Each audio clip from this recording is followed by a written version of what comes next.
In talking about Swamiji, his life of discipleship, and how, of course, it benefits us, it's been an inspiration hearing all that was just said and also what we've shared so far this weekend. And in thinking about the topic, I thought about one aspect of Swamiji's discipleship that is newer for us. Swamiji has been the channel of the Guru for all of us. Not one of us met Yoganandaji in person. But he has been the channel of the Guru. And for some of us, he's played that role even directly, where we feel Yogananda is our Guru, but also he is our Guru through Swamiji. Swamiji never said to someone, I am your Guru, you are my disciple. He said, everyone is Master's disciple, referring it to a higher power. It's interesting to note that Master did the same thing. When a woman asked him, oh, so Dr. Lewis was your first disciple in America, Master, who had been very friendly and affable and chatty till then, said, that's what they say. And she was surprised by this change in his demeanor, and he said kindly, no one is my disciple, they are God's disciples. He wouldn't treat that relationship lightly, and he wouldn't pull it to himself. He would again offer it up. But one aspect of Swamiji's discipleship that is new for us is that Swamiji had his Guru in the body, and then he went on with his Guru not in the body. And for us it has been 4 months. For Swamiji, he was with Master 3.5 years, and then he went on for 61 years without his Guru in the body. I mean, 61 years is a lifespan for some people. And that's how long he went. And he did it successfully. First, how do we know he did it successfully? Because none of us met Master, and yet we practice Hong Sa as Master taught it. We know the energization exercises, the Om technique as Master taught them. We know Kriya as Master taught it. And anytime you want to check the teachings and you hear, I'm always pleased when we play a recording of Master and he does the prayer. And people say, oh, that's how we do the prayer. Yeah. Oh. You know, may thy love shine for, hey, Master's saying the words we're saying. It's the litmus test. Even some of the phrases we use, you hear Master say, how did he know we say that? It's because it is as if we have lived with him, as if we have learned from him. I think part of Swami's humility, in addition to being something he had perfected, was his simple recognition that his Guru was so much greater than he could see. That what was the point in doing anything but being humble before that? I recognized that when I felt the same way around Swamiji. How could we feel anything but humble in the face of Swamiji's greatness? It wasn't a competition. But at the same time, Swamiji was trying to make us like him. That's why he was here. That's why Master was here. So, Swamiji was successful in those 61 years in making Master real to everyone else, to all who came. And how did he do it? How did he do it? So, I was thinking that when I first came to Master, first came to Swami, I first met Swami, I couldn't help asking him, because although, yes, it's true, I learned all this sort of indirectly through Master, wouldn't it be nice to also have been with Master? And I had these books and so on. I have to mention that we have Master's techniques, as I started to say. We have Master's writings directly through Swamiji, and also their application in so many different areas of life. But we also had Master's disciple, who carried the vibration of Master's consciousness, who carried even the physical touch, as it says there must be one physical contact between the Guru and disciple. And Master had given that to Swamiji, and Swamiji had passed that on to people, even in Master's own lifetime, when Master was still able to give the touch, but he said to Swamiji, no, you give it. So, These, though, the disciple is the ultimate prize to have. I say that because then that's again what we are charged with. Baduri Mahashaya, when Master asked him, why not write a book for the benefit of the world? Baduri Mahashaya said, I am training disciples. They and their students will be proof against the natural disintegrations of time and the unnatural interpretation of the critics. When you have a disciple, he can tell you, I don't know what Master would think of an iPhone. I mean, thought of an iPhone, but you can say, well, Master loved all new ways of disseminating teachings and truth and so on. So I'm sure he loves the different Ananda apps that are on the iPhone. Because you knew his spirit and you can communicate that. So, having said all this, what about addressing the fact that we weren't with Master? And for some of us, some of you may be here saying, gosh, I wish I were with Swami longer. It's not fair, you had all this time, I didn't have much time. Every one of us here thinks the same thing. I wish I had met Swamiji in 1926 when he was born. We want more. And I said to Swamiji, sir, I have to admit, my first conversation with him, I'm disappointed that I didn't get to live with Master, and I'm disappointed that I don't get to live with you, because I was just visiting and then going back. And he said, God gives you what you need. And when you need more, he will give you more. And that changed me, because I was thinking, well, God gives me, he gives other people what I want. And he gives me what I get, just. But Swami Vijayji was saying, no, God wants you free, even more than you yourself want to be free. Master said that too. God regrets putting us in all this mess. He's very sorry for what he did. He wants us free. So what he's given us is that which will make us free the fastest. So there's no point saying, yeah, but if I had, this and that, then we don't know. You're on the fast track. Whatever direction it's going, no matter how it looks like, as Ananda was saying, it's this way for someone, it's the other way for someone else. You are on the fast track. And God is giving you what you need. He's giving all of us what we need. And then he added, as Master used to say, don't be like the greedy man who looks at the platter and not at his plate. Master told the story that there was a little boy in his school. He said he was so greedy. And I always would tell the cook to give him twice, meaning a double portion. But the whole time he was eating, he would stare at the platter because he was afraid of what he was going to miss. And Master would tell the boy, you always are looking at the platter, but you forget, I've doubled your food. And he's doubled all our food. We can be sure of that. I can be sure.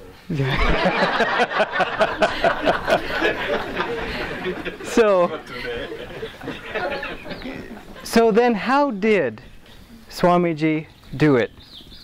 There are three things I'd like to mention that he mentioned of the ways that he kept in touch with Master after Master's passing. And I know he will keep in touch with us. In fact, someone said to us, right after Swamiji's passing, there was basically a big wave of grace, which still feels like it's continuing, but it was potent then. And the one person said to Dharmini and me, this feels so wonderful, but I'm afraid it's a little bit like a good meditation, like a period where you're going deep in meditation and then it always ends. And I just hope that this grace of feeling Swamiji so closely won't end. And before I could even think, I said, well, I don't think Swamiji is going to lose interest in us. And she said, a good point. Of course, he's going to be keenly interested in everything that's going on. About the fan, saying it's a lovely community. He may remind someone, don't forget the fan. Meaning Swamiji's here, not in a detail-oriented, critical way, in a supportive, loving way, encouraging in every way, and watching inside each one of us. So he said, every word of Master's I have meditated on in all these years. Every gesture, every facial expression I've meditated on to try to understand. And sometimes years later I would say, he said, that's what he meant. Any interaction we've had with Swamiji, no matter how trivial, anytime we've seen him in person, anything he's written, any video of his that we've seen, you may have the experience where you're thinking about some issue and then you pick a random video or a random talk or a random book and you open it or you hear it and he's addressing exactly what you're going through. When I first met Swamiji, speaking of meditating on something, when I first met Swamiji, the first words I said to him were, "Swamiji, I'm Dharmaraj." And his first words to me were, "Oh, you're Dharmaraj. Somehow I thought you'd be taller." And like Dharmini was saying, that went in, and as Anand said, I was processing, but mostly I just, I mean, what really, I didn't really have anything to offer back. But then he added, "Isn't it funny how we build up impressions of people?" And I just went, and it was much later that I realized he was saying, forget your impression of me that you've built up. Leave that aside. Get to know me inside. Get to know me as I am. And another thing that Swamiji mentioned that he would do always is talk to Master. Just ask him questions. All these 61 years. He often would say, someone would ask me a question and I would say, I don't know, but then I would ask Master, not for myself, but because that person had asked it, suddenly I would know the answer. He said that all the time. We can do that too. I know in the beginning, I was concerned even of my own relationship with Master because I took discipleship, but, did I just sort of take a vow, go through a class, take a vow, get the blessing, and now I'm a disciple? How do I know it's real? How do I know that Master signed off on it? How do I know I didn't just kind of slip through the cracks somehow? And I said to Acharya Dhyana, Nayaswami Dhyana, who we were in America at that time, and I said, how do I know he's accepted me? And she said, of course he's accepted you. If you know Dhyana, you know what I mean. She said, have you accepted him?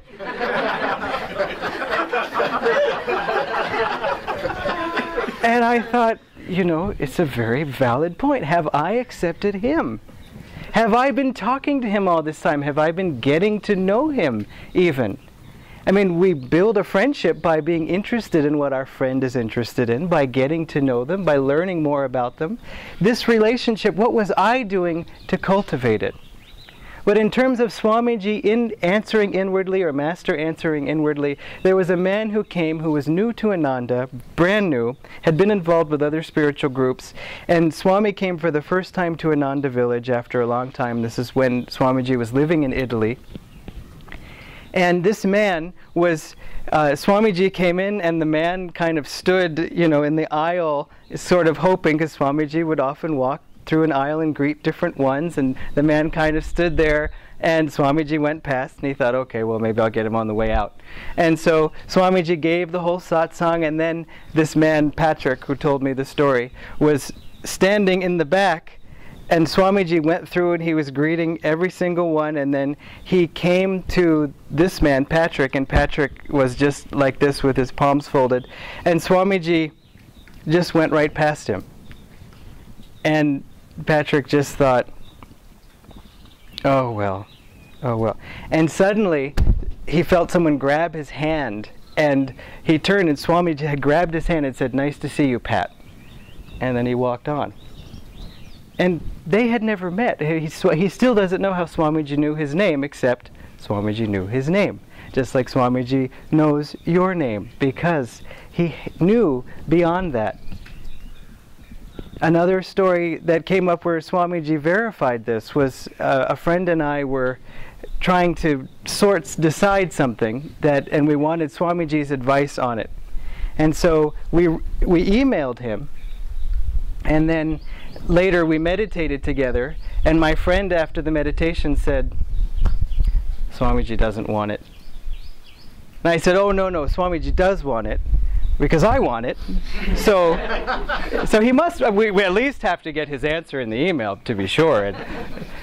And later, we were with a group of people, and Swamiji was there. This was in America, and Swamiji came out, and my friend and I happened to be standing there, and he said, "Oh, you know, I'm sorry that I didn't have a chance to reply to your email, but I think you got my answer in your meditation."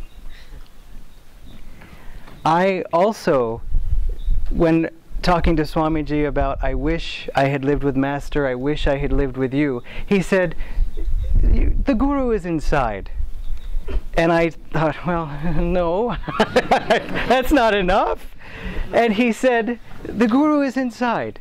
He said, "You know the story of the Avadhut, or that man who had 20 gurus?" This is a story from the Srimad Bhagavatam of the man who had all these different gurus. And he said, for example, there was a woman cleaning something, and her bangles were tinkling, and so she removed the bangles one by one, but still they tinkled until she removed them all but one, and then it was silent.